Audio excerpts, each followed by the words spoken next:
distinguished members, young minds, आवाजच participants, नाही and येते. supporters of C3S. Warm greetings and good morning.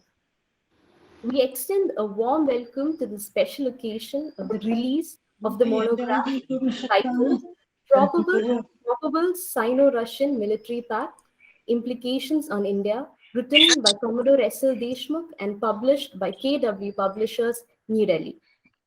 Subsequently, we shall also discuss the book, which will be shared and moderated by Ambassador M. Ganapathi, former Secretary, West, Ministry of External Affairs and Government of India. In recent years, China-Russia relations have been frequently described as having attained an unprecedentedly high level. All these pronouncements come from the very top of the political hierarchy in both countries. Such significant economic and political rapprochements seems to have intensified since the 2014 Ukrainian crisis. Despite growing asymmetry of power, Russia and China seem to have reached an accommodation. Why are China and Russia strengthening its ties? And what prospects and challenges does it hold for India? There are the questions for which we strive to seek answers today, along with the current conditions and implications for India. With this brief introduction, it is my pleasure to introduce our distinguished chair and speaker for today, Ambassador M. Ganapathi. Ambassador M. Ganapathi joined the Indian Foreign Service in 1975. In the course of his diplomatic career, he has held a wide range of overseas assignments. He has served in Indian diplomatic missions in Moscow, Sofia, Singapore, London, Belgrade, Sydney, and Kuwait. He has also served in the Ministry of External Affairs, New Delhi, from 1985 to 88 as Deputy Secretary, ASEAN and Pacific, Private Secretary to Minister of State for External Affairs, Private Secretary to Minister of State and Finance. And from 1998 to 2001 as Joint Secretary, Foreign Service Institute and Joint Secretary in Europe East. He was assigned as High Commissioner of India in Mauritius on September 9, 2008. In addition to the languages of Hindi and Tamil, he also knows Russian and Bulgarian languages. Thank you very much, sir, for taking out your time to be with us here today. The author of the monograph and speaker for today is Commodore S.L. Deshmukh, Nausena Medal, retired. He has served in the Indian Navy for 34 years. He is a mechanical engineer and specialized in both marine and aviation domains. He also holds a master's in defense studies and a postgraduate diploma in management. He has served on board aircraft carriers and is specialized on the fighter aircraft and ASW helicopters. He held many operational and administrative appointments, including Principal Director at Naval Headquarters, Commodore Superintendent at Naval Aircraft Yard, Director, Naval Institute of Aeronautical Technology, and Project Director of a major naval aviation project. He is an alumni of Defense Service Staff College, Wellington. He was with Tata Group for 5 years and is currently working with the Sun Group Aerospace and Defense Vertical as Senior Vice President. He is also the life member of the Aeronautical Society of India and a distinguished member of C3S. Thank you very much, sir, for taking time to be with us here today. May I now request Commodore R.S. Vasan, Director General, C3S, to make his opening remarks. Over to you, sir. Thank you, Sana. A very good morning to everybody, especially to all these. Somebody is trying to present. Please do not present except the speaker. Maybe there's a mistake. Log out and log in back in case you have difficulty. Thank you. I think that's Mr. Vinod Bajpayee who seems to be having a problem in joining. Sapna, you may kindly direct him accordingly. A very good morning to all of you. Zdravstvuyte. It's such a wonderful occasion today. This is the 101st video recording of C3S since the pandemic started. So it's a great occasion for us. I know because the pandemic posed many challenges to the think tanks worldwide, not just C3S. But it's thanks to the commitment of our young researchers and the support of our members, we were able to remain above water. Not only that, we excelled in doing many things here, and we are ranked amongst the topmost think tanks in the world, which is a great achievement for a small think tank which is operating from Chennai with minimal resources. I'm also happy to see so many colleagues from the Navy. Takes me back to my own time in the Navy, where Commodore Deshmukh, self, and many others have contributed to the progress of the Navy. On that point, I would like to also acknowledge the presence of Mr. Stephen, because as Commodore Deshmukh was introducing him here, he was part of the Pegasus project. This is the project where we are trying to have all the test facilities created in Cochin for the Rolls-Royce engine. And I am aware because I was at that time in Cochin myself, and overseeing the entire project operations was Commodore Deshmukh, who spent day and night to ensure that the entire aspects of what is being known today as Atmanirbharata was given the right kind of thrust and direction at that time itself. So I was there when Project Ashok was commissioned, and it was a great joy to see Mr. Stephen, who was again part of this entire initiative to start doing things on our own. Likewise, many of the others who are right now operating from Moscow, despite the chill, I'm happy to see them here. It takes me back to my own time in Russia, where I spent about a year while we were acquiring an aircraft. So this is by way of the opening remarks. I'm happy to have Ambassador Ganapathi moderating the session today, because he's been in Russia and he is a distinguished member of the Chennai Center for China Studies, and he's an active member, and adds so much value to whatever we do here. So I'd like to thank him for joining us today to moderate the session, despite his very busy commitments, which I'm aware of. So coming to the topic itself, of course, we'll be releasing the book before Commodore Deshmukh starts presenting the salience of the book. But from the time he started writing, which is not long ago, in fact, we started writing here in Chennai Center for China Studies. And I must say, I've told him at least on 3-4 occasions that he's taken to writing as fish takes to water, which is a fact. Because he's not only been writing based on his experience and expertise, but he's also made it a point to follow the rigors of academic research, which is highly creditable, because for a serviceman who's worn uniform and is used to different ways of working, to accept the requirements of academic research and to excel in that itself is highly creditable. So I must compliment Commodore Deshmukh for the way he's progressed in this research world, while he's also simultaneously contributing to Sun Technologies, which is there. So obviously it's become a 24-hour job for him. So this is a wonderful topic that he's chosen, because people here from diverse experiences have been exposed to both Russia and to issues of China, not just in the Chennai Center for China Studies, but as people who've been watching both these countries and their trajectories. Our own trajectory has definitely come into conflict with that of China. China has not accepted us as an equal, not that we are equal to them, but he does not even recognize you as another competent country that can do things on their own. Russia, somehow, having been in the Navy since 1969, most of my exposure has been to Russian aircraft and Russian ships. I commanded 2 of the Russian ships. I commanded a Russian Il-38 squadron, and then I was commanding a range station which inducted the Tu-142. So let me tell you here, not because there are Soviet experts who are here, but we always said that the Russian equipment which are here are most reliable. We called it in Russian Nadyozhny. So, that is the kind of approach that we followed when inducting the Russians. I must also tell this august audience that while the West allowed our submarines to train in UK, they did not want the submarines to be sold to us. You see the contradiction, that I don't mind training you and I'll charge you for training you on submarines, but I'll not give you any submarines. So there were a series of such events which allowed us to engage with Russia, then Soviet Union, to ensure that we were not caught off guard in our preparedness to take on our adversary. At that time, of course, the primary adversary was Pakistan. George Fernandez, of course, identified China as number one enemy. He did not even call it adversary. He was not diplomatic. He clearly said way back in the 80s that China is now a number one enemy.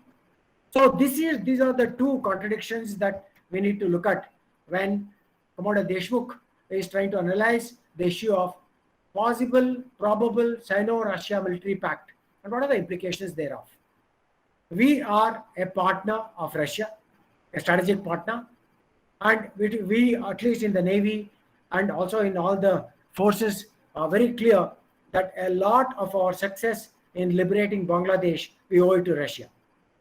It is thanks to the friendship treaty which was signed. It is not that we are aligned with the West or the rest, but it was the question of our strategic autonomy which again came into play, and we were able to use the friendship treaty to ensure that Russia supported us lock, stock and barrel in our efforts to liberate Bangladesh, which was under oppression from the West. So thereafter, the mutual dependence has grown manifold. Even today, the primary military supplier of weapons is Russia. And there is a great amount of change that has taken place in the recent last 10-15 years with interests of America, which is also trying to come and play a big role in terms of being a supplier. So where does that put us? So are we drifting too much towards USA? Therefore, is that we are pushing Russia towards China or vice versa? So these are some of the questions that Commodore Deshmukh would like to address in his book. We know that the entire landscape is changing. The global power dynamics is not constant, and every day there are new inputs. So you can always differentiate between a constant and a variable. The constant today in global power dynamics is China.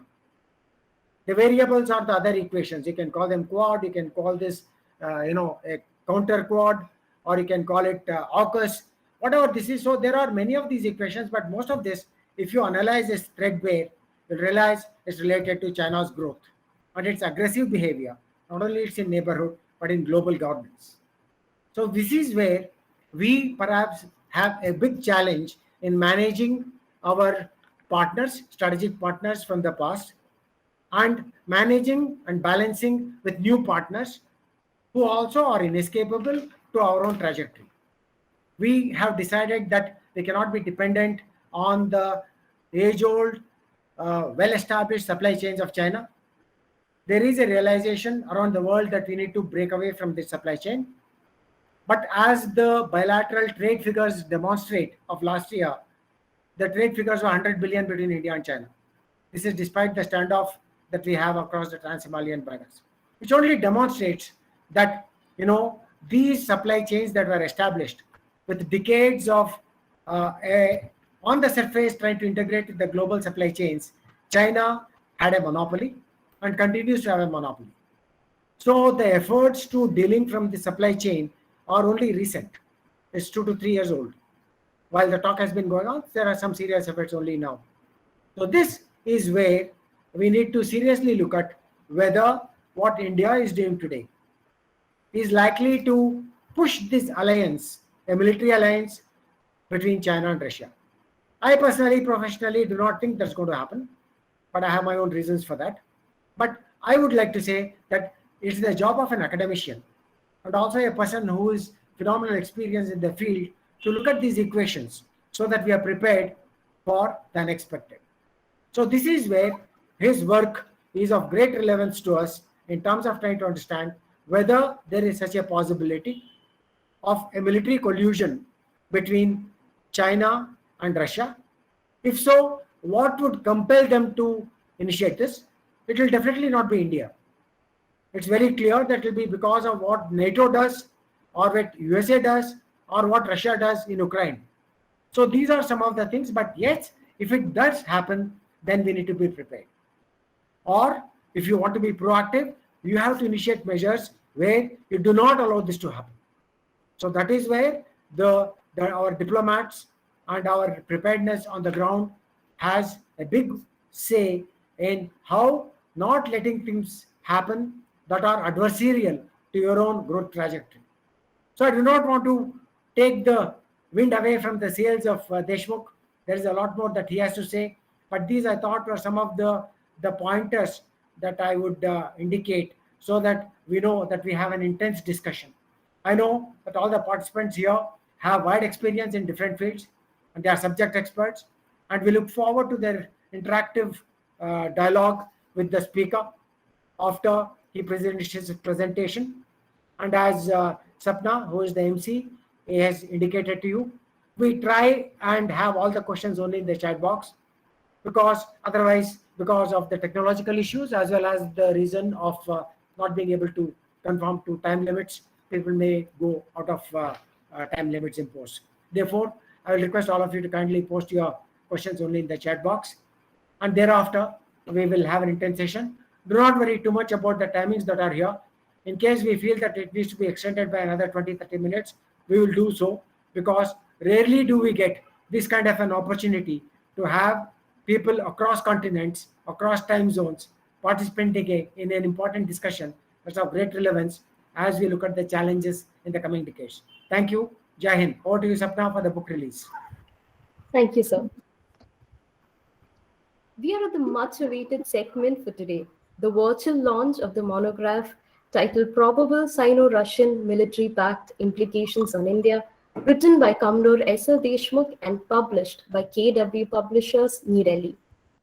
I now request Ambassador M. Ganapathi, Distinguished Member C3S, Commodore R.S. Vasan, Director General C3S, and Vijesh Kumar Garg, Executive Director C3S, to virtually launch the book.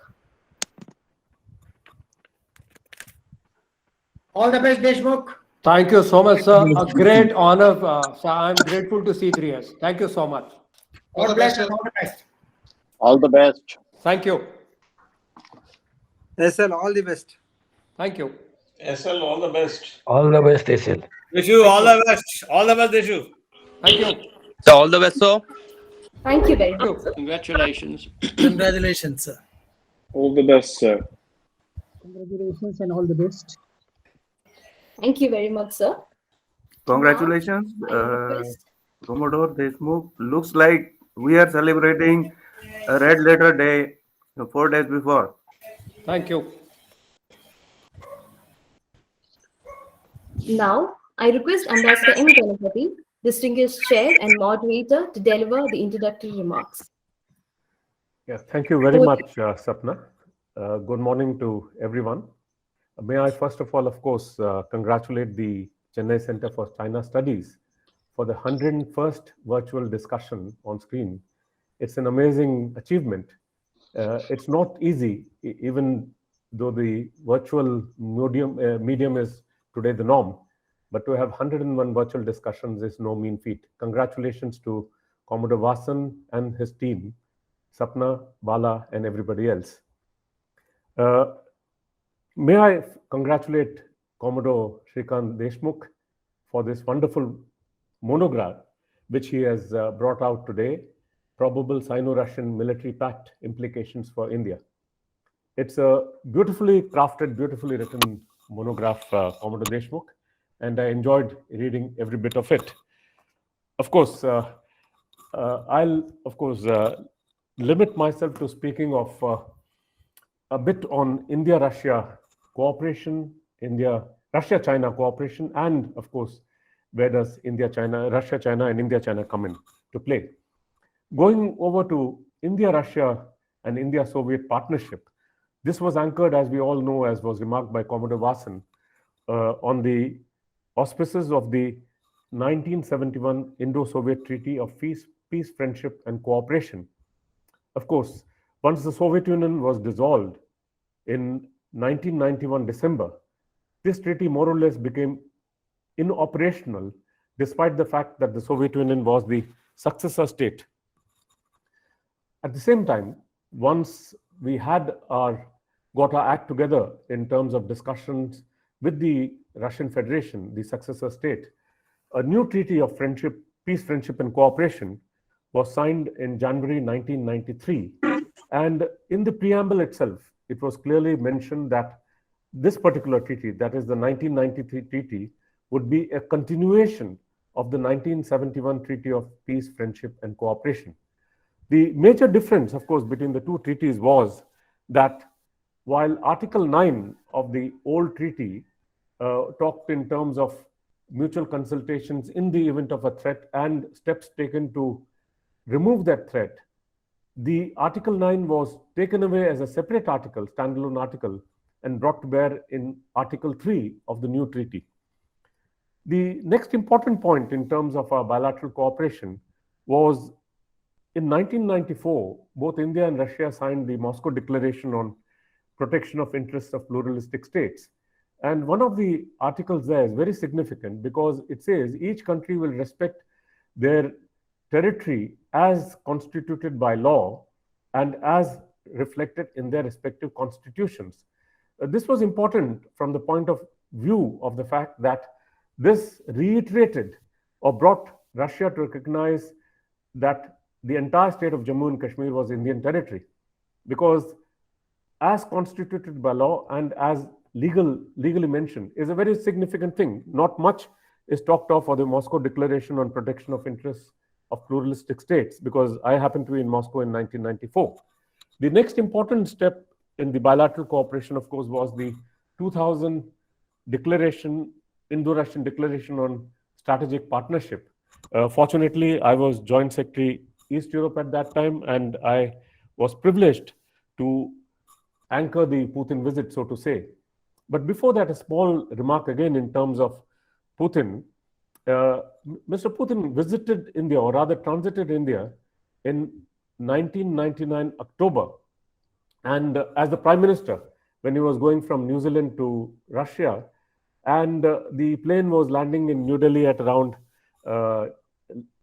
1 o'clock or 2 a.m. or something. And you know, the normal protocol is that the Joint Secretary goes and meets the head of state or whoever comes. After 10 p.m. is what we call as off-duty time.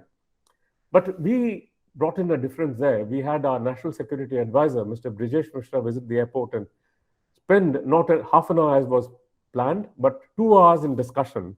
And that was very useful because that set the trend and the mood for bilateral cooperation between India and Russia under President Putin. And when President Putin visited India in 2000, of course, we constituted this annual summit between our two states. And what the strategic partnership, of course, also declared was that it took forward the Treaty of 1993 and made our bilateral cooperation that much more intense and strong. And that is where we had since then, since 1994 onwards and beyond in 2000, we have the Indo-Russian Intergovernmental Commission on Trade, Economic, Scientific, Technological, and Cultural Cooperation. We have the Indo-Russian Military Technical Cooperation, which held its session recently when President Putin was in New Delhi on the 6th of December last year. And most importantly, the most forward-looking act was the 2+2 dialogue between the two sides, which took place in New Delhi, the first one, on December 6th during the visit of President Putin, between the foreign ministers of the two countries and the defense ministers. In terms of bilateral cooperation, again, trade is very minimal. Commodore Srikanth has brought out one of Prime Minister Vajpayee's quotes in his monograph. Of course, this speech was delivered in St. Petersburg in November 2003. But the important thing, of course, there it says that trade is not commensurate with potential. But that speech also reflected on the bilateral defense cooperation, which is very, very significant because, I mean, if you look at it, we, as Commodore Vasan brought out very clearly, one of our most important partners in the defense and security field has been the Russian Federation since the time when we were rebuffed in getting access to Western technology and various means of defense. And, you know, here, I think one of the key issues was prior to the 1962 conflict, China did ask the Soviet Union as to whether Soviet Union will supply the MiG aircrafts. And Prime Minister Khrushchev then had said no, because he was more interested in ensuring that the Bay of Bix fiasco or the Cuban Missile Crisis was under control. But the moment that thing was over, we did continue to get the MiG-21s. And I think from that day onwards, the Sino-Soviet cooperation of that day went downhill. Coming down the line, of course, when we talk of our bilateral defense relationship with Moscow, 28% of Moscow's exports of defense-related items comes to India. We are the largest importer of Russian defense items. And the second largest, of course, is China at 18%, not very far behind. And President Putin, of course, has been repeatedly saying that much of the areas of cooperation in the defense field, as exists between India and Russia, does not exist with any other country. The other important point I should mention is the 1998 nuclear tests. President Yeltsin had remarked after the test that he said in Russian that India padval miniye, that is India let me down. But despite that, in our interactions with the military and others, they said that India, well done, keep it on. We respect you, we are very proud of you. And that is how I think we did move forward in terms of our bilateral interaction on the nuclear cooperation also. And I think we have had, Russia has been a supporter of our membership, permanent membership in the nuclear security, in the UN Security Council, the nuclear supply groups, and many other places. Now, when I look at Russia-China, let me first talk of a bit of India-China cooperation. Of course, we have had a very bad relationship right from the days of our independence. Chow En-lai's visit, Prime Minister Nehru's letter, the 62 war. But then, after diplomatic relations were re-established in 1980 with the visit of Prime Minister Rajiv Gandhi in 1988, which really set the mood for relations, and Deng Xiaoping's remarks to Prime Minister Rajiv Gandhi, we thought that things will settle down and that both countries will be able to conduct normal business as would have been reflected in the Panchashila, of which both India and China were the creators or the providers for the document. But unfortunately, that was not to be, despite the many bilateral agreements we had, the 1993 cooperation agreement, the 1996 agreement, the 2005 agreement, and many others. We have nearly a dozen agreements on the border itself between India and China. But despite that, can we trust the Chinese? The question comes up. And that's where I think I always like to quote a Russian proverb which says, doveryai no proveryai, that is trust but verify. I think that comes out to haunt us because we had two informal summits in Wuhan, which has been in the news for all the wrong reasons. Of course, the 2008 Wuhan informal summit was a different thing. Maybe we don't know what had been given to us then. And then, of course, we had the Mahabalipuram informal meeting in 2019. And what is very, very significant is whenever we have had high-level interactions with China, we have always had border incursions or border activities, Depsang, Chumar, and many others. So I think, again, things have not looked forward at all. Commodore Vasan did reflect on the fact that China does not treat as an equal. It considers itself under the heaven as the leading power in the Middle Kingdom, with all those on the periphery coming and paying homage to it and paying its dues. And despite the fact that China likes to keep on saying, correct the historical wrongs, it is the Chinese which have brought in the neocolonialism in a new era under covert and overt modes and medium. It is also significant when you see what President Xi Jinping said at the World Economic Forum virtual meeting, when he said that hegemonism and bullying does not sit in with culture of modern times. I don't know what he meant by that. In fact, in terms of modern history today, there's only one country which is hegemonistic in design and bullies all its neighbors, both near and far, either through defense or security-related activities, or through its neo-economic colonial activities, like happened in Sri Lanka, Uganda, Kenya, and many other places. Now, in terms of Russia-China cooperation, bilateral cooperation, the trade between the two countries is nearly $100 billion, and they have talked of $200 billion. We don't know whether it will come through. The 2001 Treaty of Friendship, Treaty of Good Neighborliness and Friendship, which was signed, has now been automatically extended. All these treaties, of course, run for 20 years and get an automatic extension of 5 years without any updating. Updating is done through secondary and tertiary agreements, and that has been updated for another 5 years. Incidentally, I should also mention that the 1993 Treaty of Peace, Friendship and Cooperation between India and the Russian Federation will come up for the third renewal next year, 2023. On Crimea, one should mention that China has not gone wholeheartedly on its support. In fact, even in the UN Security Council, when the resolution was moved, China abstained and Russia was the only vetoing power. On Ukraine, China has been strangely quiet.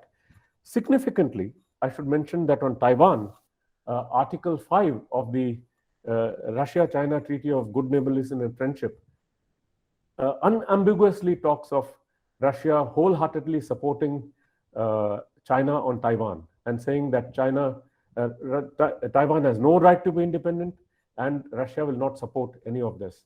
So I think, let's put it, all the cards are given off to China. Now, in terms of alliance, which alliance or pact, Mr. Putin has also said not long ago, I think one of the significant policy statements made in Russia always is the Valdai Club address by President Putin. It happened in Commodore Vasan. I'll just take a couple of minutes, if you don't mind, before.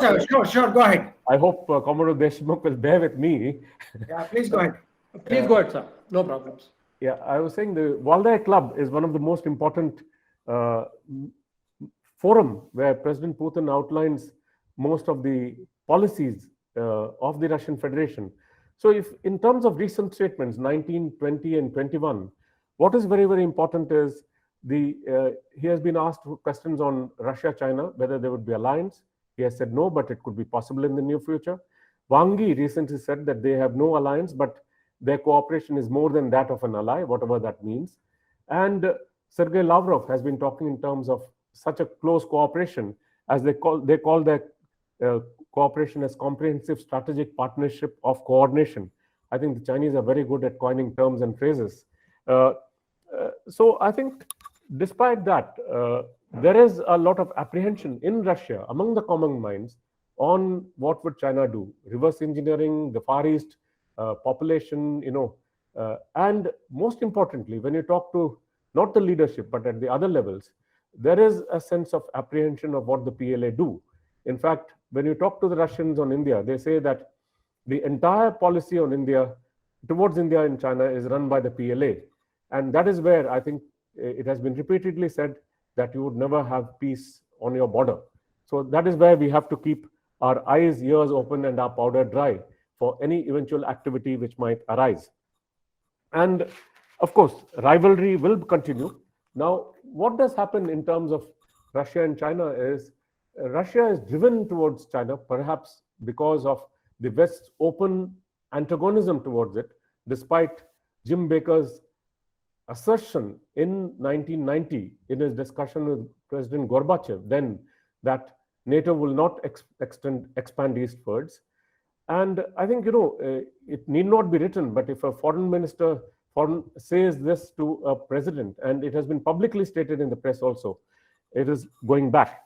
Now, will Russia invade Ukraine? I think I would go with Commodore Vasan, perhaps not. But as Russia has been saying, Ukraine might be forced to take some action which might bring forth a retaliation. Now, that is a danger. Of course, Secretary Blinken has called it a minor development. There's been a lot of hullabaloo in Ukraine.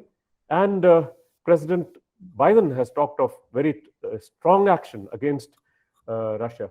Quad and AUKUS, Lavrov blew hot in Qingdao, in Delhi in April 2021. But in December 2021, he was more moderate. He said Quad is not a military alliance. You could say AUKUS saved us on that because he was all fire and brimstone against AUKUS.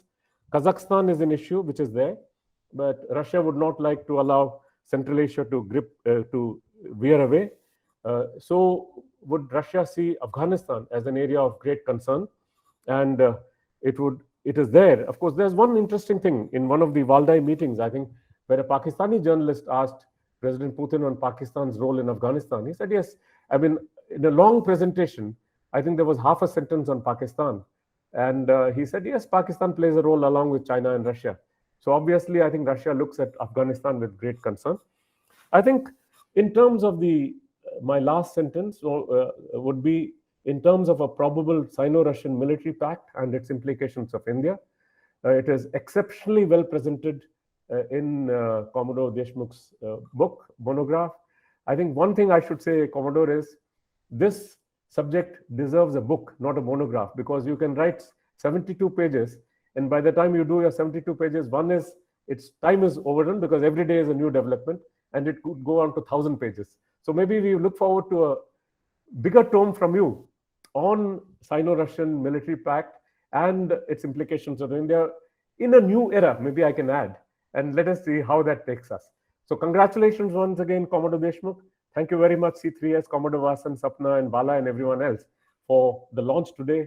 And we are all ears to listen to Commodore Deshmukh. Thank you very much. Thank you very much, Ambassador. Ambassador, I'm really honored by your kind words. I sincerely hope I deserve them. Thank you. You do. Thank you very much, sir, for a very informative introductory remarks. May I please request everybody to put in your questions in the chat box, and the questions will be directed towards the speaker during the Q&A session. May I now request Commodore S.L. Deshmukh, sir, to commence his presentation. Floor is all yours, sir. Thank you.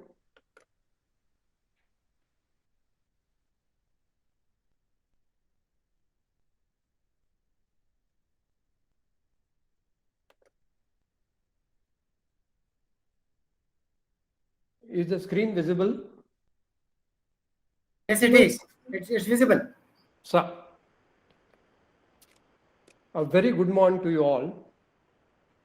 Respected Director General C3S, respected Ambassador Ganapathi sir, Commodore Vijesh Garg, Bala Subramaniam, my seniors, colleagues and friends.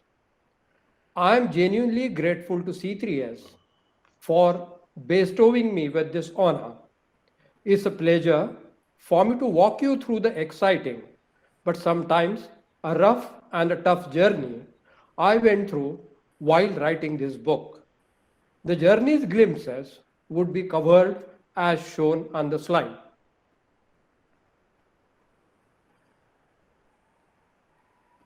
Let me begin with a shloka which defines position of a guru.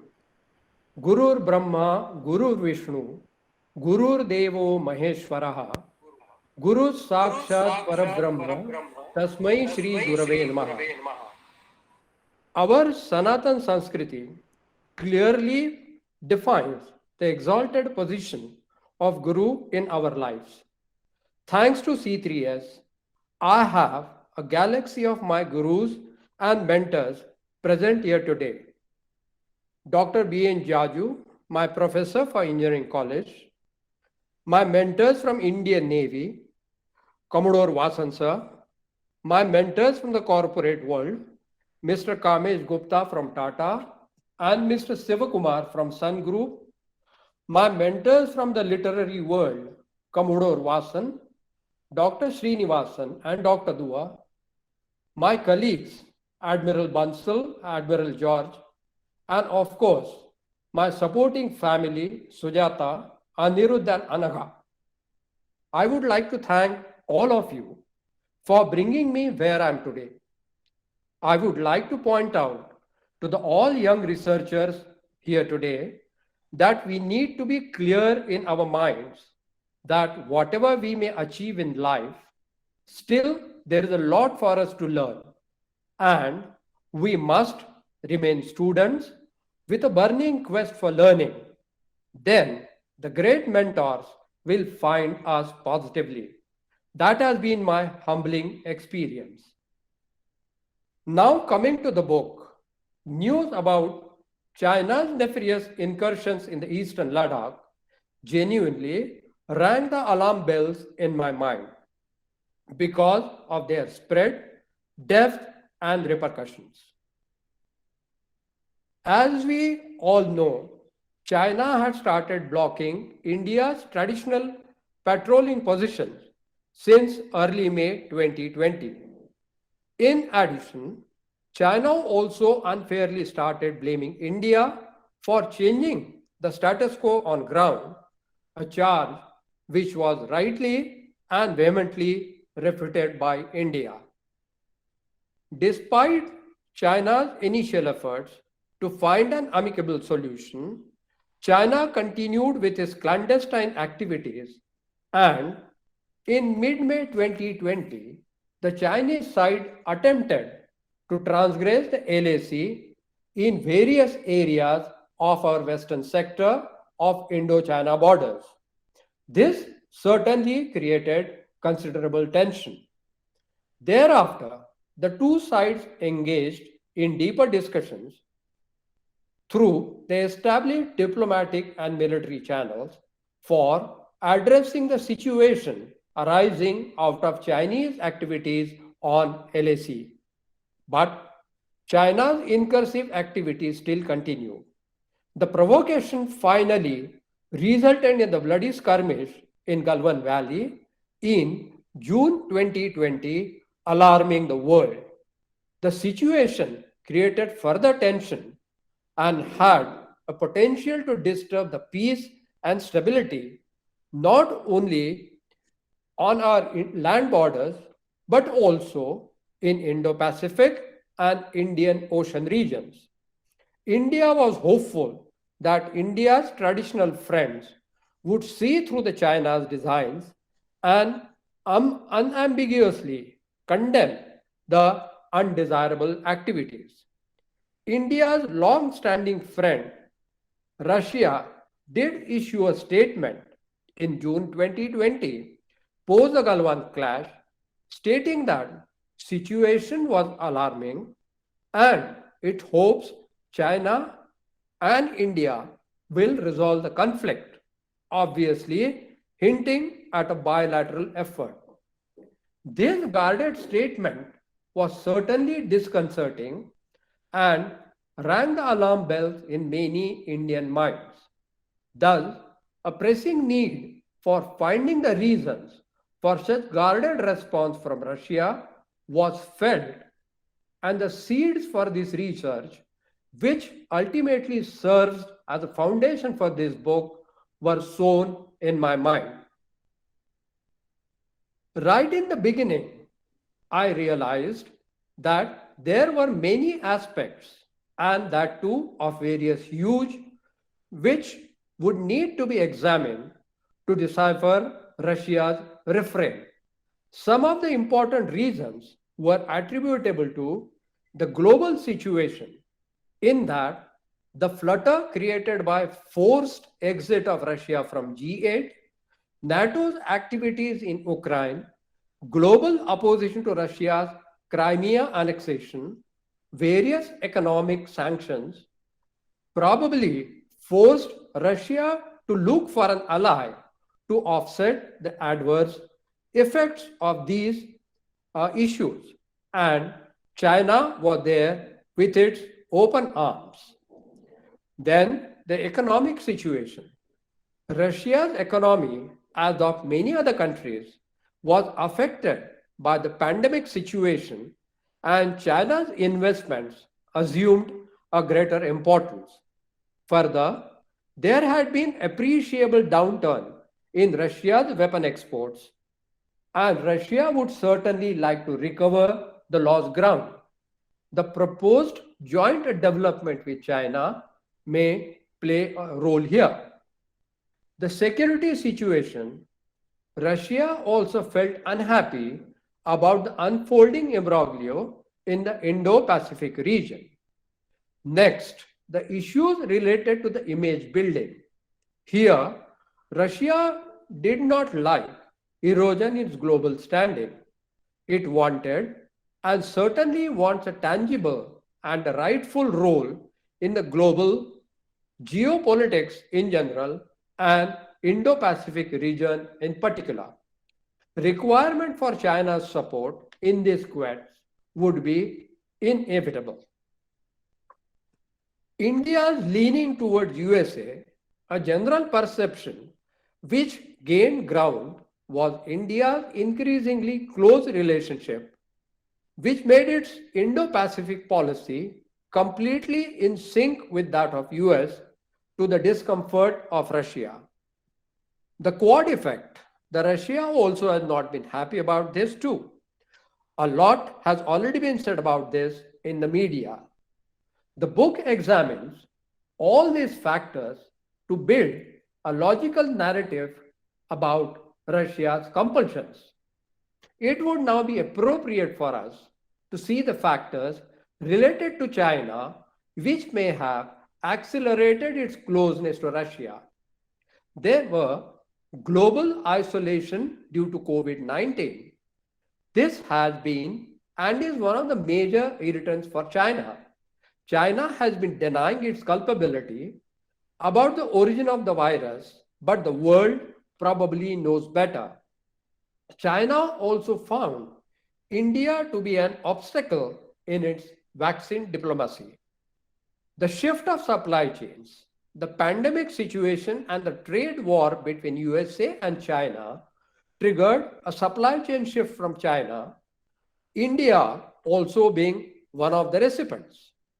The Indo-Pacific situation, hereinto, China refuses to acknowledge that the current situation in Indo-Pacific in general and in South China Sea in particular may be because of its own doing and tends to blame others for the same. It also feels unhappy about increasing role for India in the Indo-Pacific region. Russia would be a natural ally for China in this aspect. India-China border situation, here too China refuses to acknowledge that the current situation on borders with India may be because of its own doing and tends to blame India for the same. It also feels unhappy about the firm stand taken by India, which has somewhat dented its image. Now coming to the strategic calculus, China wants to be a regional force to reckon with, as well as a global power as competitor to USA. Role of Russia would be vital for China here. Without pointing fingers, China keeping quiet about the situation in Crimea and Russia's guarded statement in Indo-China situation seems to have a quid pro quo color. The ethnic problems. China is well aware of its ethnic issues. Similar ethnic issues in CIS countries could be of concern to Russia. Here too, China and Russia, their interests overlap. After analyzing the reasons for Russia's guarded response and the growing Sino-Russia closeness, the book goes on to examining multiple facets related to China-Russia relationship. They cover the geopolitical, in addition to what has already been spoken about, Afghanistan, Iran, Kazakhstan situation have had the bonding effect on China-Russia friendship.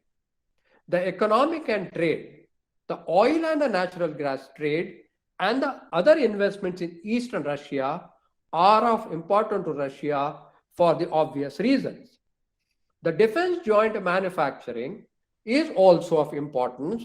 We have already dwelt on this subject. The military cooperation. This is one area where the basic cooperation agreement has already been there. This basic agreement now has a strong potential to become a firm military pact. Obviously, the other issues we discussed earlier acting as support pillars. Coming to the boundaries for this book, I would like to state that out of many major aspects we have discussed, the scope of the research was narrowed down to military cooperation in general and examining probability of Sino-Russia military pact in particular for clarity.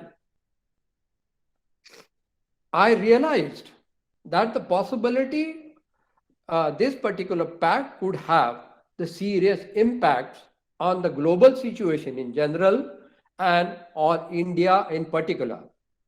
That led to the considerable portion of the book being allocated to examining implications for India and the remedial measures for lessening the impact. So there we are with the book Probability of Sino-Russia Military Pact, Implications for India. With the unfolding situation, India obviously needs to watch the unfolding situation very carefully in the coming days. Now coming to the actual review of the literature and the material available for the construct of the book, it became very clear that cogently deciphering probability of Sino-Russia military pact would entail detailed examination of many aspects like China's military strategy over the years, to which, unfortunately, India did not pay enough attention, and we are paying the price for that. India cannot afford to repeat that mistake anymore. The Russia's military strategy over the years, this too was given a cursory attention by India, and we may need to pay more attention to this aspect also. The common thread between the two strategies, this aspect is very crucial for the probable military pact between China and Russia. The specific attention has been paid to this during research, and it would be interesting to read the details of the same in the book. The existing global circumstances which pushed Russia closer to China, the outline of which we have already discussed. The impacts of the above military pact, this was also crux of the research, and justifiably more of this would be in the book. I would like to highlight that the search for the material on the above aspects was not an easy task. The generic literature review exposed more gaps than the facts, making me think of abandoning the project. This is where Commodore Watson stepped in and kept up my morale, and I'm grateful to him for that. On the lighter side, you would know whom to blame in case. I would leave it at that. Because of the difficulties in collating the right material, as explained earlier, extensive efforts were required to locate and analyze various books, scholarly articles, reports from US Congregational Library and the Warsaw Institute, as well as accredited material available from the Indian sources to build a credible foundational narrative for the book. I would like to humbly state that the references in the book may make the task of future researchers a bit easy. It would be interesting for the readers to note that though the main focus of the book was on military aspect, it covers, or rather uncovers, other aspects like historical backgrounds, economic and geopolitical issues also, to build a very logical narrative. A deeper analysis of the material did help me in filling the gaps in information and arriving at findings and making recommendations within the realm of feasibility. This book also consolidates credible material from various sources within it covers and may show the researchers and the readers a bit easier path to pursue the subject further. Now, coming to the implications for India, to succinctly bring out these, the aspects which were studied covered Indo-China bilateral relations, Indo-Russia bilateral relations, Sino-Russia bilateral relations, Indo-Sino-Russia relationship conundrum, role of organizations like Shanghai Cooperation Organization, SCO, Russia-India-China RIC Forum, impact of India's engagement with Quad, ASEAN, BIMSTEC, JAI, etc. I would like to assure the audience that this task was undertaken meticulously, though it wasn't easy, and no efforts have been spared in bringing the book to as near to the realism as possible. This book would thus give a realistic view to the readers and the researchers alike. Now to say a few words about organization of the book for clarity and the cohesivity of the book, which has been divided in various chapters as shown. The first chapter covers China's and Russia's military strategies and the common thread between them. Many reliable sources were examined to present a tangible narrative.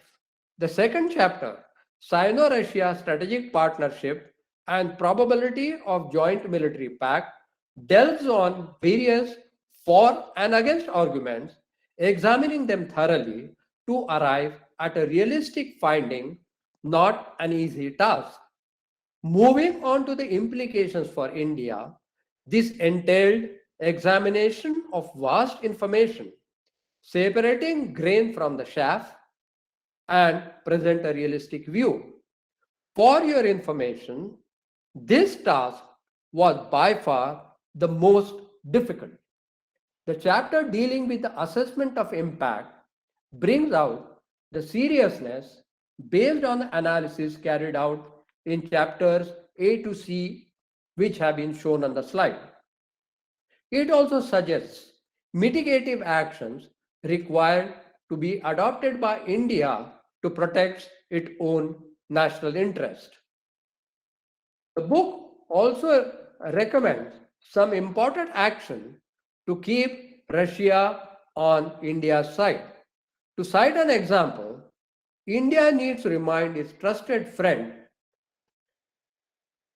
Russia that its relations with China rest on the three shaky pillars. While Zai talks of the peaceful boundary with Russia, he also espouses rejuvenation of the Chinese nation, indicating Chinese revisionism. Expanding trade. China has a clear advantage over Russia, and China holds most of the aces. China wishes to have a domineering role in the oil and gas sector, Indo-Pacific, and the geopolitics as well as polar region. That could come obviously at the cost of Russia. Therefore, there is a need for India and Russia to jointly tackle the above-mentioned issues. Finally, conclusions and recommendations. This chapter presents the core of the analysis undertaken, spelling out plethora of the issues India is likely to face due to Sino-Russia military pact and the viable recommendations for consideration by Indian policymakers, thinkers, and military planners. Though the extensive efforts were put in to make the book as inclusive as possible, following aspects were recommended for further research, as the book is based on the conditions as of in January 21. Impact of probable changes of the Guard in USA on USA-China-Russia relationship, Indo-US relationship, Quad strength, relative situation of which was not clear at that time. Impact of the counter quad, Pakistan, Iran, Turkey and Malaysia on Indo-China-Russia friendship. Impact of India being drawn into a warlike situation by China on Indo-Russia and Indo-US relationship and India's tottering economy.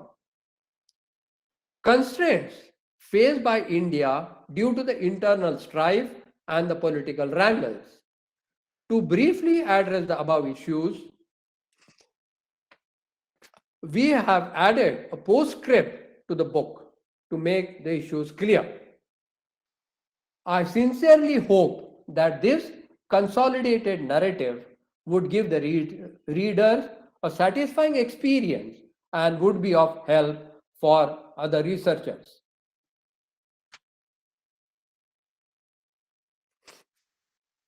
The presentation would be incomplete if the latest developments and their perceived impacts are not correlated.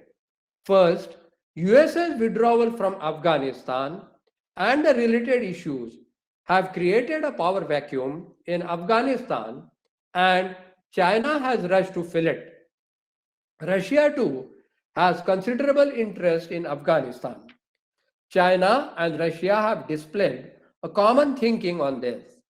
There is also lingering doubt that despite the high stakes, India was kept out of the talks by Russia as China's behest.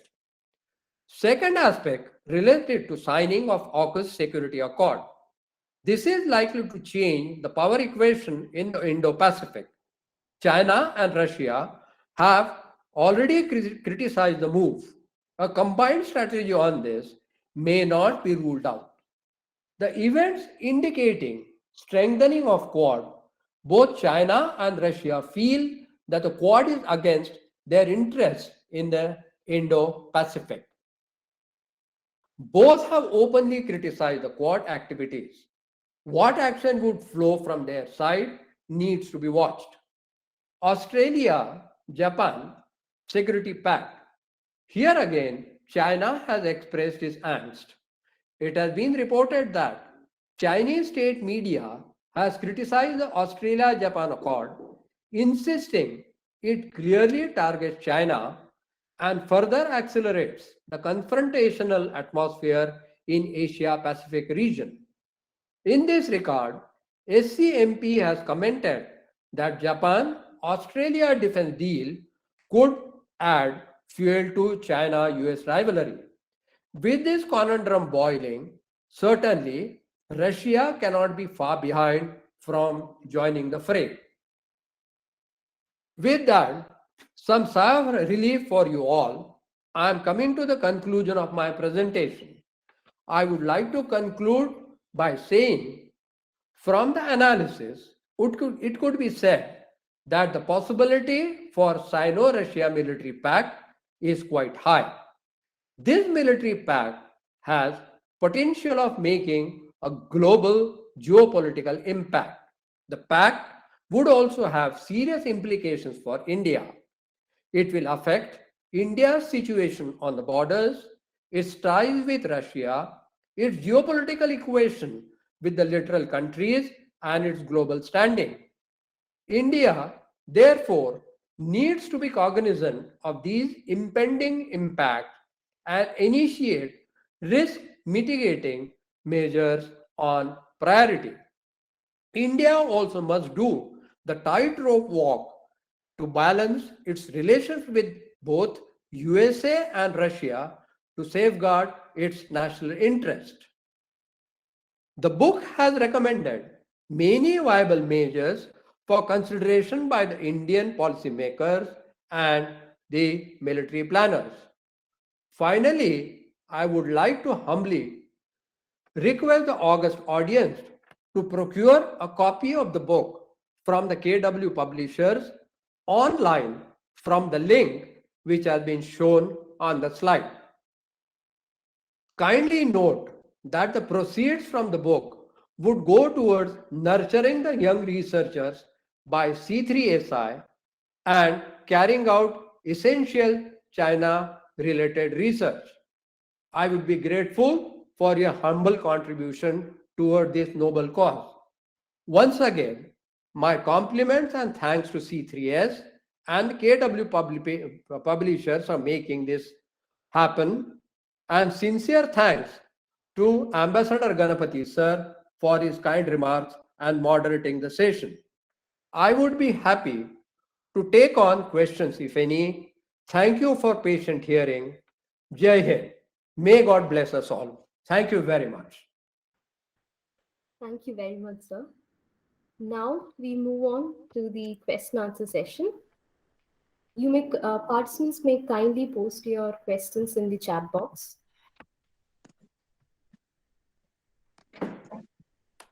Sir, I'll read out the questions to you, sir.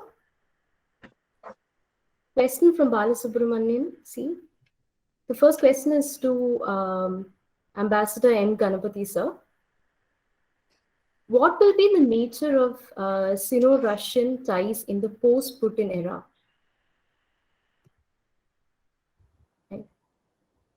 Commodore Deshmukh, would you like to take it on, or? So I'll be grateful. You are the expert on the subject, sir. Not really. Of course, thank you. Anyway, thank you very much for a wonderful presentation, Commodore Deshmukh. It was absolutely delightful to hear your presentation, which covered various facets and aspects of the issue in hand. Bala, your question is relevant, but we should also note the fact that President Putin's term might go up to 2036 if we take into consideration the extended mandate he has. And we should also bring into play the question of President Xi himself being crowned once again at the forthcoming 20th CPC Congress. If these two happen, of course, we could say the current nature of the relationship will continue in its present strength. What would happen post-Putin or post-Xi, we should also add? The question is, technically and logically, we don't see, or we have not seen any successor on stage for President Putin today. In fact, if you recall, since 2000, what has been happening is President Putin has been shifting his office between Kremlin and the White House. White House is the office of the Russian government, and Kremlin is where the president sits. And I think President Putin has been shifting offices from presidency to the prime ministership. And irrespective of where he has been the single sole authority in the Russian Federation who has been able to guide the destiny of this great country. So obviously we'll have to watch as the days go by, because President Putin is in his mid-60s now. We'll have to watch who are the possible successors and what sort of statements or views he has held before we come to a definite conclusion. I think right now, crystal gazing would be a dangerous trend because President Putin is very much there. And of course, we should also add that President Xi is also there, even though there are sometimes tremors or reports of difficulties and differences. But with him having carefully consolidated his entire power and bringing the entire security apparatus under his belt, I think he is also safe for some more time.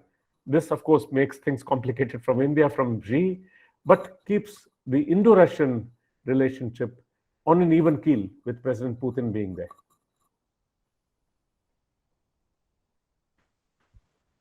Thank you, sir. The next two questions are also directed towards Ambassador M. Ganapathi. Next question is, can you please share your views on the emerging Chinese security footprint in Central Asia?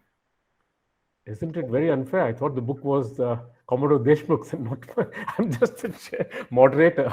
But anyway, I think since the question has come, I'm sure Commodore Deshmukh will add his own experience on his readings into this question. But I think it's very much evident, Bala, again on Central Asia, because the Chinese administration has literally been able to, if I can use the word conquer, overtly and covertly, the economic imperatives which govern Central Asia.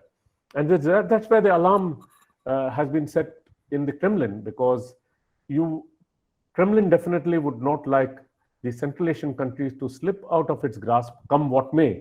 And because Russia right now has the CSTO, the the Commonwealth Security Treaty Organization between the 5 Central Asian states and Russia, which provide for Russian assistance in the case of any eventuality in any of these countries, as we recently witnessed in Kazakhstan.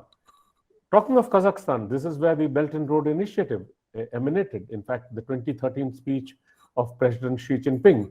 And each of the Central Asian countries is important for Chinese economy and security from the point of view of access to Europe and point towards Iran, because I think the BRI branches north westwards and south westwards through the Central Asian states.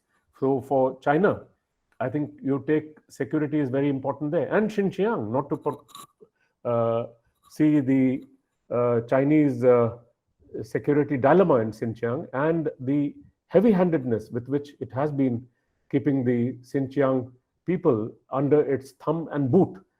And they are all sort of under very drastic treatment by the Chinese. Human rights is out of the window. So obviously, I think if you look at the Chinese security footprint, it is very strong. But the question which would largely prevail there is, how much of a quarter will Russia be able to yield to the Chinese? And in that case, how much of a quarter will the Chinese like to grab for them Russia from pushing them out? And that is where I think one of the most significant points which Commodore Deshmukh has brought out in his book, and I made in my preliminary remarks, is the Russians are not sanguine about Sino-Russian cooperation, because these doubts would continue to creep in, because China does not treat Russia as its equal, as it of course does not do India also.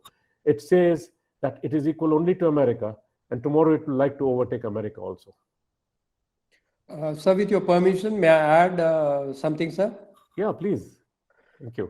Bala, what we have to appreciate, if you see the complete global spread of China, right starting from Africa, where they have grabbed the assets there under the investment guard, again the encirclement of India by economic investment they have done, and that is what exactly they are doing into the Central Asian countries, where you see in Kazakhstan, the investment from China are of the very high order. So obviously their aim is to bring these countries under their thumb economically, and in case they get into the debt trap and they are unable to repay the loans, then exercise the rights of getting the bases or the assets so that they can establish control over the regimes in those particular countries.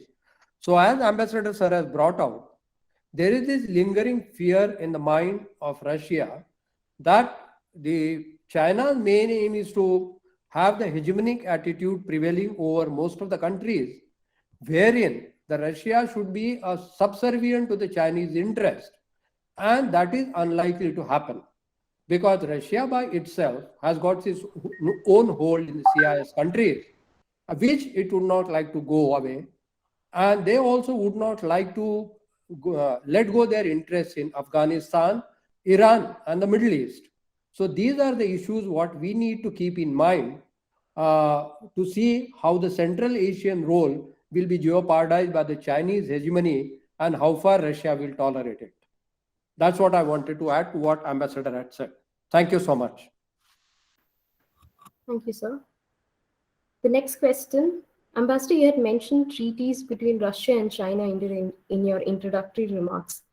Despite the legal settlement of the territorial disputes in 2020, we saw China claim Russia's Vladivostok as part of its territory.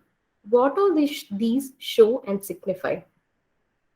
Bala, yes, that is a relevant question, but I would like to bring in Article 6 of the treaty here, which points out that the contracting parties point out with satisfaction that each has no territorial claim on the other, and both are resolved to make active efforts in building the border between the two countries into one where everlasting peace and friendship prevail. The contracting parties will adhere to the principles of non-encroachment upon territories and national boundaries as stipulated in international law and strictly observe the national boundary between the two countries. Further, the contracting parties shall continue to hold talks on the pending boundary alignment of the sectors, which China and Russia have not yet arrived at, and agreement through consultations. Prior to the settlement of these issues, the two sides will maintain the status quo in such boundary sectors. This brings out a clear answer to what you have asked. But the question is, if Russia continues to get weaker by any chance, which is what we would pray and hope for will never happen, I think you can see salami slicing tactics on that side of the Russian border also. That is why I think the alarm bells had rung in the Kremlin in terms of China trying to resettle some of its larger population from in the Far East, in the Russian Far East. And that is where I think our participation in the Far East Economic Summit 2 years ago when Prime Minister went there, and also last year virtually, becomes very, very important. And Russia would trust our presence in terms of whatever we have in the Far East as a significant bulwark against any Chinese expansionism, if I can put it that way. And that is where also the China-Vladivostok Connect also comes into play. Bala, in reality, if we see some of the press reports which have emanated and if we trust them, China has always been proclaiming its empire, saying that these all regions were belonging to us and rightfully China has got a claim on it. And some of the others, they have found a connect, saying that Vladivostok region also was originally attached to China, so therefore they have got a rightful claim on it. Now, such kind of claims are testing waters claim rather, just to throw a stone and see how it acts and how it hurts. But as Ambassador Sir said, that let's pray and hope that Russia will not weaken. We will have our own presence in the eastern side of Russia, and our strong friendship bonds will continue, which will help us in countering China effectively. Thank you. Thank you, Ambassador. Thank you, Commodore. Thank you, sir. The next question is from Commodore R.S. Vasan. There are high stakes for Russia to get into a military alliance. With India, it can hardly afford to get into a military alliance, which will only push India more towards USA and West, which will seriously undermine the prospect of the well-oiled military-industrial prospect. So while we must factor the improbable, the ground reality appears to indicate that the chances are remote. What are your opinions, sir? The question is directed to S.O. Deshmukh, sir. So basically, I'm grateful to this question. Yes, the problem is that with China's incursion on our borders, positively we have been pushed more towards USA, and certainly due to the chagrin of Russia. But getting the surveillance drones and the other drones for our own security was an imperative. And obviously, it has not been taken very kindly by China in any case. But Russia also feels very jittery. And on one hand, if we see the circumstances which are leading to the probability of Russia and China military pact, there are two aspects, sir, which I feel need to be watched for. What are going to be the latest developments in Ukraine?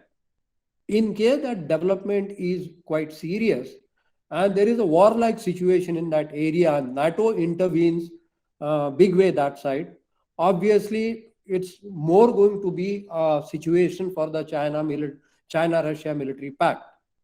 Hopefully that situation should not develop. So the situation is very, very ripe for this particular pact because of so many reasons what we have discussed. Unfortunately, the fallout of that pact, as you put it very rightly, we will be drifting towards USA for our own national interest protection and having a checkmate on China. And the balanced approach between the two, not straight away jumping into the military pact with USA or a military pact with, we could have the technology pacts or some kind of a security pacts. Wherein, sir, I feel if we strengthen the Quad, wherein it says that we will have the more implications of the disaster management and terrorism control, etc., etc. In case the stability and the prosperity in the region is hampered by anybody's hegemonic attitude, the collective action could be considered by these agencies. Because sir, if we go firmly into the Russian, American camp, in my personal opinion, it might be more detrimental to our interest than our gains. So a tightrope walk and the balance, in my opinion, is absolutely essential. Ambassador sir, may I request your comments on this because it's a very important aspect. Sir, you are muted, sir. No, I entirely agree with whatever you have put forth, Commodore, because I think Russia would be also very, very careful in. That's why I think repeated prodding has not brought forth a direct reaction from any of the leaders in Russia, be it President Putin. I think, as mentioned, the Valdai Club, and this has been a oft-repeated question on the military alliance between Russia and China. Russia knows that, yes, if push comes to a shove, it will be able to further take its relationship with China to a higher level. But will it go for a formal alliance is a question which would be very much on the cards. Because it also needs, while India needs Russia, Russia also knows that it needs India in the larger course of play. Thank you, sir. The next question is from Marie Napte, is to Ambassador Ganapathi, sir. In the Sino-India embargo in East Ladakh, do you see a concrete role for Russia as a mutually acceptable mediator? Well, I think I should reciprocate Naren's reference there. It's great to see him after so many years. I left Moscow in '98 and I'm seeing him after 2 plus 20, 24 years. Our daughters were classmates also, and we were very good friends in Moscow. So Naren, great to see you. Thank you very much for that question. I think takes us back that many years. Yes, I think we have been very, very clear that in terms of our bilateral relations with any country, we would not like any mediator, be it Russia or be it the United States of America or anybody.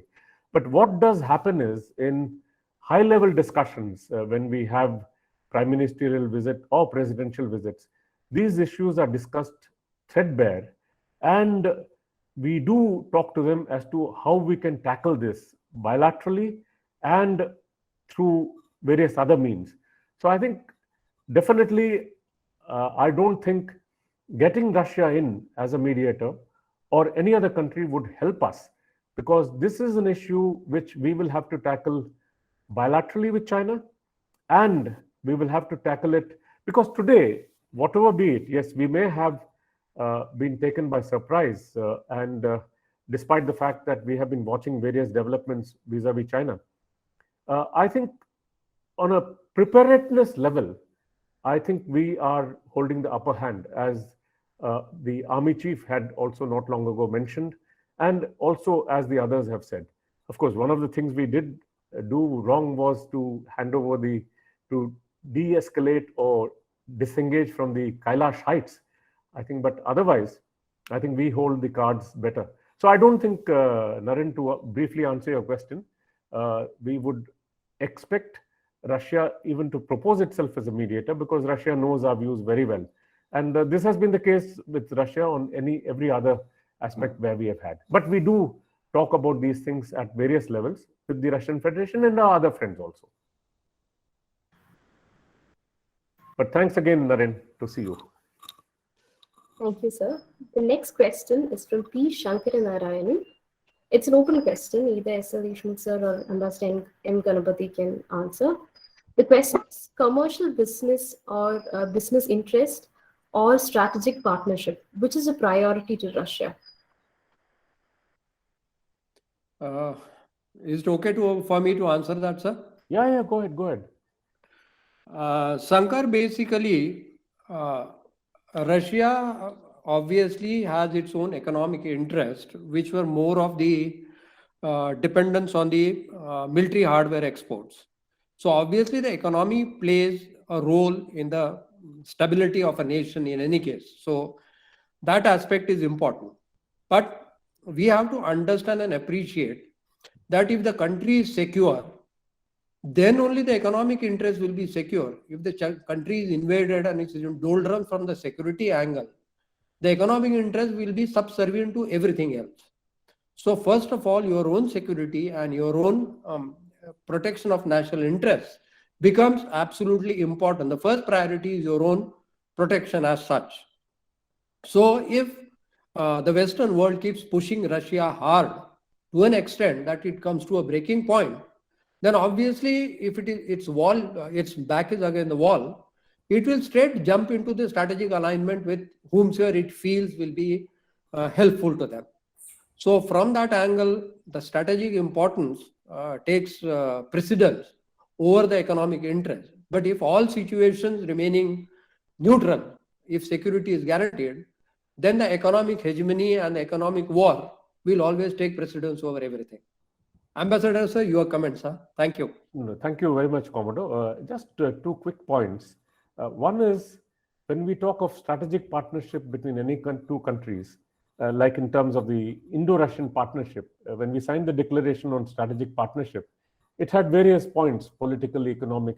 So when you talk of strategic partnership, all these aspects come into play. Of course, defense and security assumes paramount importance given the geopolitical situation right now. But it's a very interesting thing. When you look at US-China relations and US-Russia relations, I'd like to mention this because this is very important. US looks at China from an economic point of view and looks at Russia from a defense and security point of view. And that is where I think the conundrum and the complications come in between these relationships.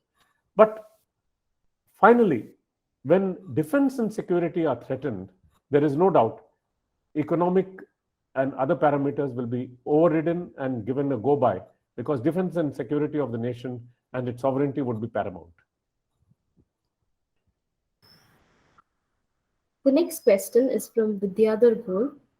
How does Russia look at China-Pakistan economic corridor? Deshmukh, sir, as far as China is concerned, the CPEC, China-Pakistan Economic Corridor, formed a very important link of its larger project, what we call the Belt and Road Initiative.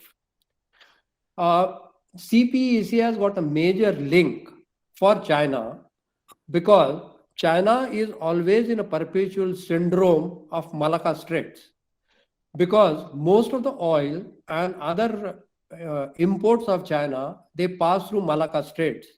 And the effective blockade of the Malacca Strait, by whomsoever it may be, could hamper its economy to a large extent. So their main aim has to create a Gwadar port. From the Gwadar port, going to Atababad, going through the Karakoram Pass, going through the Karakoram Highway, and then connecting it to China. This is where the CPEC plays the more important role as far as the China is concerned. So CPEC is within the area where India is more affected rather than the Russia would get affected. But if you talk of the BRI as a whole, then Russia is equally concerned, as Ambassador Sir had pointed out earlier. But CPEC alone as such is more important to China from its own interest of trade and avoiding the blockade, what probably they could face. And in my opinion, at least, Russia would not be very much bothering about the CPEC alone. BRI is a different story. Ambassador Sir, I hope I'm right on this. No, absolutely. Of course, the question of CPEC will come into play when you bring Afghanistan into question.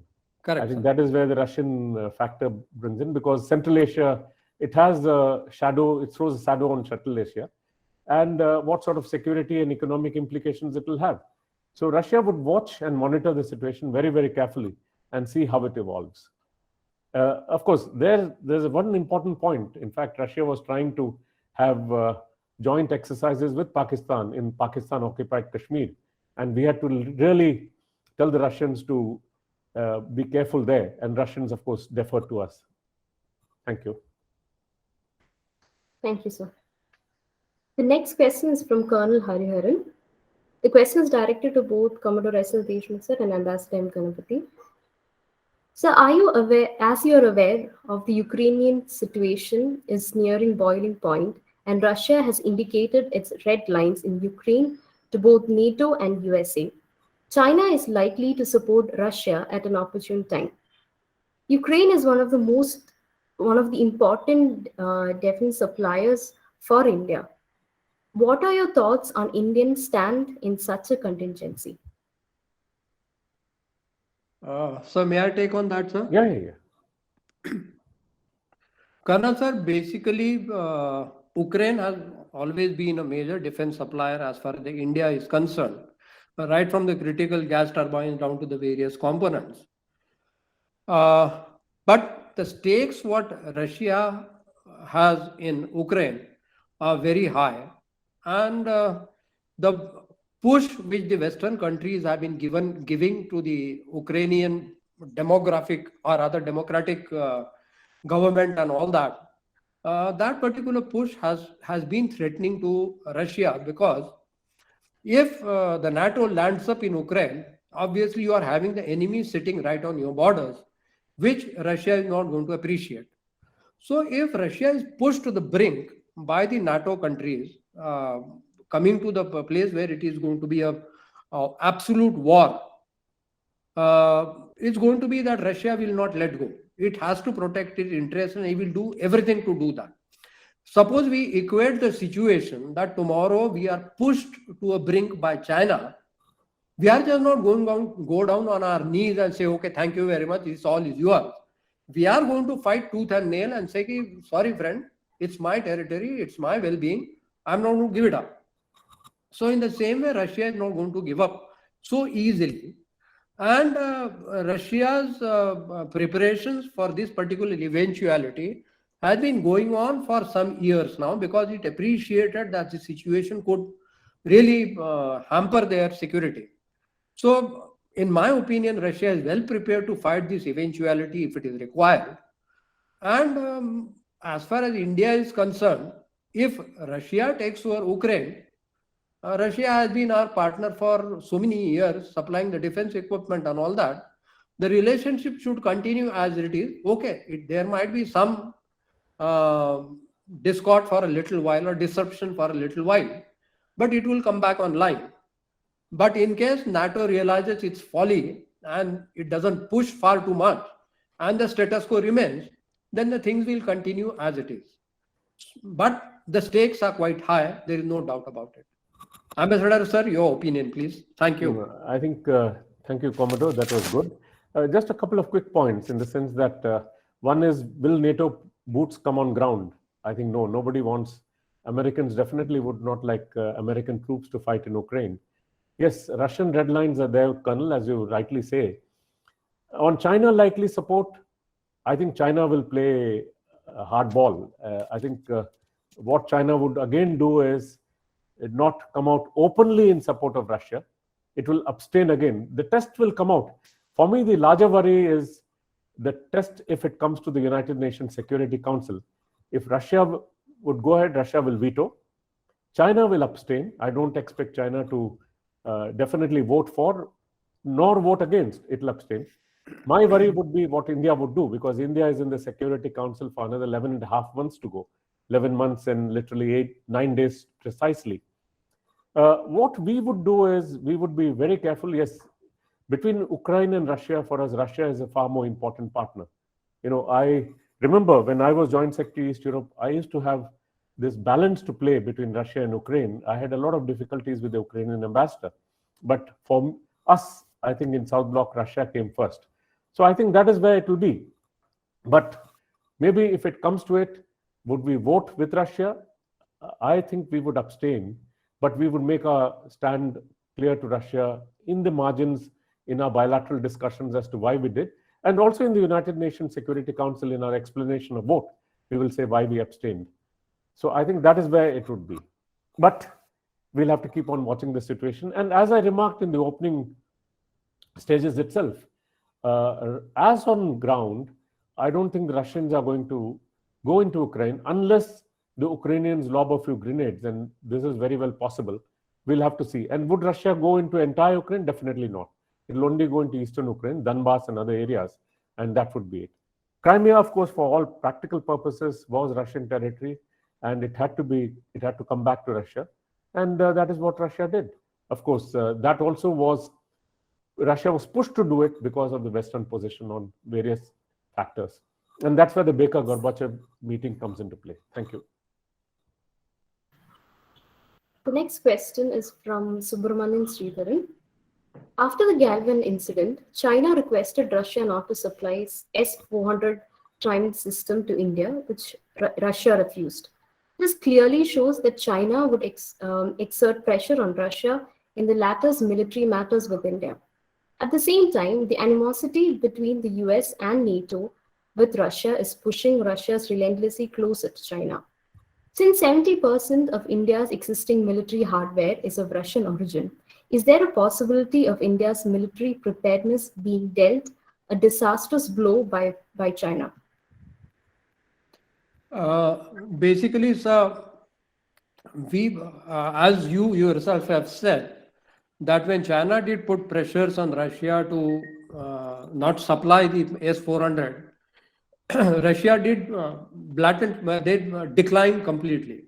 And actually, there was a press statement in which the Russian representative had very clearly said that if China is going to push us to do this or that, they should be very well aware that such pressures on us are going to be counterproductive. So they better refrain from putting pressures on us. It was a very, very categoric statement from the Russian side. The big relief. As Ambassador put it earlier, very rightly, Russia values India as a very close friend, and Russia realizes India's importance in the bigger global picture, wherein India and Russia have got great role to play together.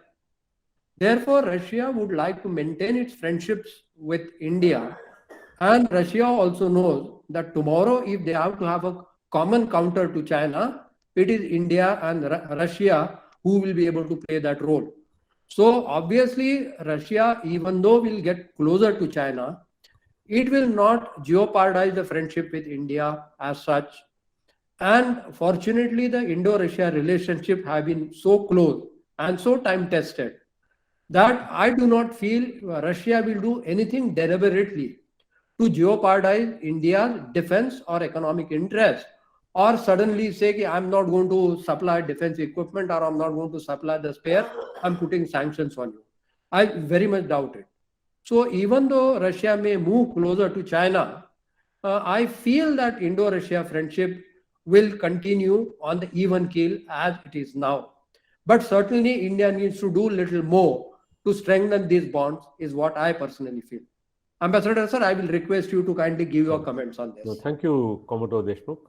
That sums up the situation. But I think Mr. Sridharan's intellectual and encyclopedic knowledge is always to the fore. I'll just say one thing. The question of S-400 Triumph, which Russia has supplied. In fact, it has started coming into India, and it is more or less operational. I think, yes, China did discreetly mention to Russia that weapons and armament should not be supplied to India during the Galvan incident. But Russia absolutely unequivocally pointed out to China that it will continue to do so. It will continue to supply, and nobody is going to come into the way of Indo-Russian strategic cooperation in this regard. I think the next part of the question, in terms of your 70% of India's existing military hardware is of Russian origin, I don't think Russia is going to fall into Chinese pressure, and Russia will continue.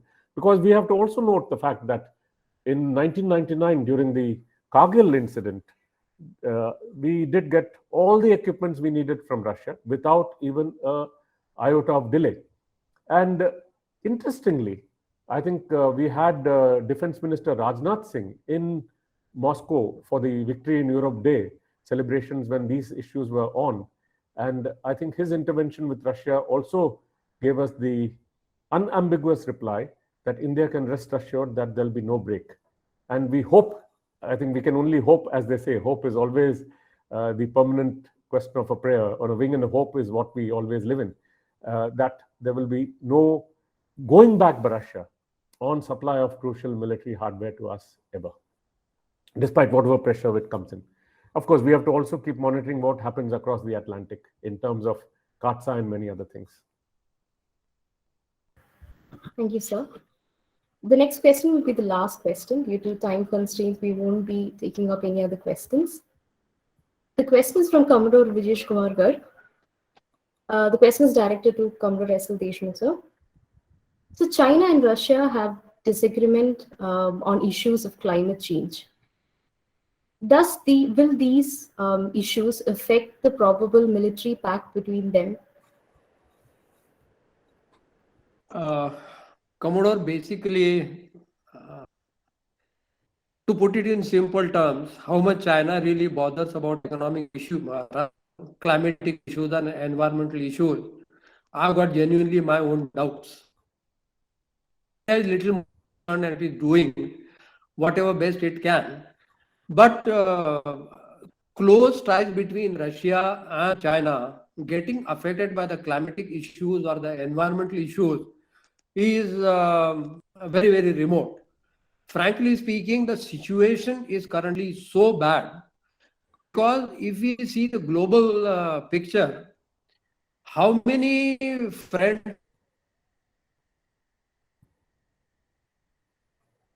China can stand up and count on its finger to say these are my friends, and in other way, how many friends Russia can count.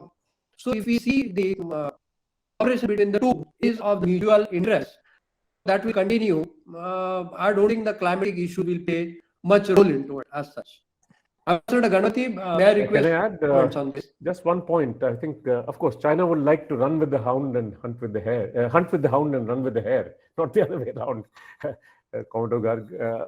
But what I would like to say, I mean, that is where I mentioned the United Nations Security Council resolution, which came up late last year when I think the Western countries, it was moved by Niger and Norway or Ireland, I think, on seeing climate change being equated similar to terrorism and other things. And the two countries which are opposed were India and the Russian veto, which did not allow the resolution to go through. China, of course, abstained, as we are all aware. And what Commodore Deshmukh rightly said is, China is like the old, merchant of Venice, who would look at his dollars, the bank balance, rather than what happens in the larger pact. So I think, despite all that, I think the question of a probable military pact, as you would put it, the alliance, will it take place? I think each country will take the decision based on its own merits, because ultimately you have the larger national interest. Each country looks at its own national interest in this regard, rather than the interest of the other. I think that supreme national interest will govern what Russia would do or what China would do in this regard there. Of course, I should also add that we also have a lot of interaction with China, despite all the difficulties through BASIC and other things on the COP. So I think, we go, BASIC has its own views. There is China, USA, which brings in its equation on the table. Then there's a China-Russia part. So I think everything is in a flux, and supreme national interest. There are no permanent enemies, permanent foes, friends, but supreme national interest ultimately. Thank you very much, sir. Sapna, before you proceed, Yes. Can I request for 2 minutes time? Sure, sir. Commodore Vasan sir, I want to express my grateful thanks for this opportunity and for publishing this monograph. It's a utmost honor for me, and I'm grateful to C3S and you, and especially you. You have literally taken me in this literary journey like a small child walking, catching my finger in your hands. Thank you. And Ambassador sir, I'm genuinely grateful to you for accepting this moderatorship for the particular program and for your kind words. And certainly, sir, I would like to keep in touch with you, because I know I will learn a lot from you, sir. Thank you so very much for your kindness, sir. Thanks a lot.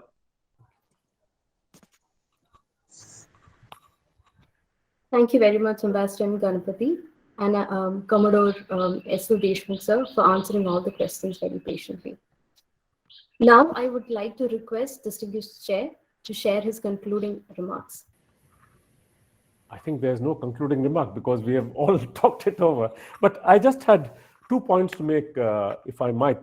I think Commodore Deshmukh, for all of us, it's a learning curve, as they say. And as you put it, education never ends, you see. Learning never stops right from the cradle to the grave, as they say. Of course, even though we don't believe in the grave concept. But two very important points I would always like to bring in when I look at countries is what do their foreign ministries say? Because I think a lot of things which I mentioned or I look at when I look at Russia or China, I go into the what they call as the FMPRC, the Foreign Ministry of the People's Republic of China website, and also the Russian Ministry website, because that throws a lot of light on what the country wants to say, and you get statements of ministers like what Wang Yi said at the year end on what should be the activity of the Chinese Foreign Ministry, and he spent 8 sentences on Russia, maybe 1.5 sentences on India. Or similarly, the very important point on the national security strategy of the Russian Federation 2021, which was launched on 2nd of July. Interestingly, it's still not available in English.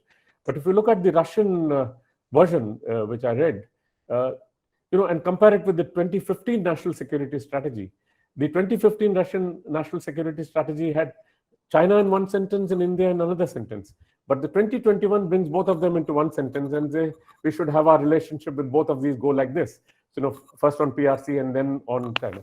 Similarly, I think what President Putin talked to his diplomats in November, they have what they call the College of Diplomacy, where he outlaid his plans on what the diplomats to do. And again, there were 6 sentences in India. And when he accepted the credentials of ambassador on the 1st of December 2021, there were lots. So, the ambit for study and research keeps on expanding, because a lot of problem which all of us have, is Western sources are very easy because they are in English. So it becomes easy to read, to delve, whereas if you have to go through the Russian things, you have to read Russian. And even for somebody who is able to speak, read, understand Russian, it sometimes is a bit of a trouble, you see.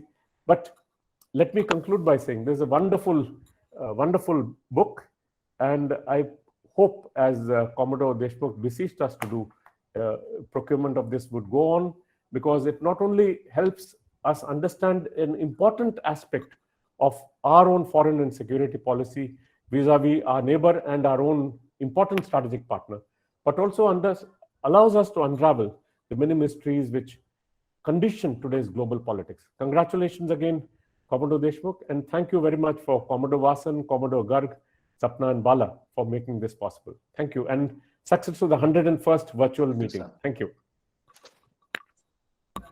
Thank you, sir. Thank you very much, Ambassador. As all good things come to an end, we have also come to the end of what has been a very insightful session. I would like to request Commodore Vijesh Kumar Garg, Executive Director, C3S, to deliver the vote of thanks.